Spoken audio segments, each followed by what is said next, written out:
Ojora joton se koktoma kotor kasi phayuka tipra mothani chairman buwagra kodut tini sakbai thang selmong yafarka mia chorilam amchayo kaisa pati mungo bodolni bising urpati laimao choprab laimani bisingo khorokjan borokni langmari manoti tini buwagra sakbai thang selmong yafarka.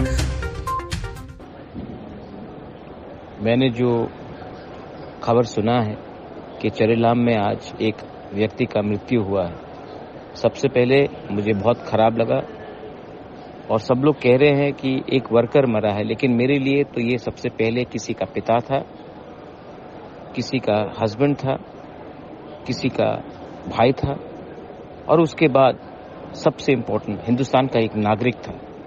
ये सिर्फ party worker नहीं था। मैं appeal करता हूं कि उस area में अमन और शांति रहे और मैं फिर से त्रिपुरा के लोगों को एक बात बोलना चाहता हूं कि कब तक ये लड़ाई झगड़ा रहेगा, पॉलिटिकल वायलेंस रहेगा, कब तक हम इन्हीं पॉलिटिशियंस के बात सुनकर एक दूसरे से लड़ते रहेंगे।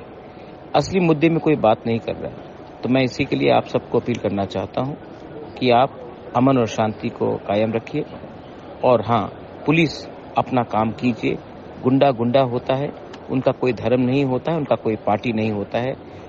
जिसने इनका मर्डर किया है, जिसने इनको मारा है, इनके खिलाफ कार्रवाई इंडिपेंडेंटली सख्त से सख्त होनी चाहिए। हम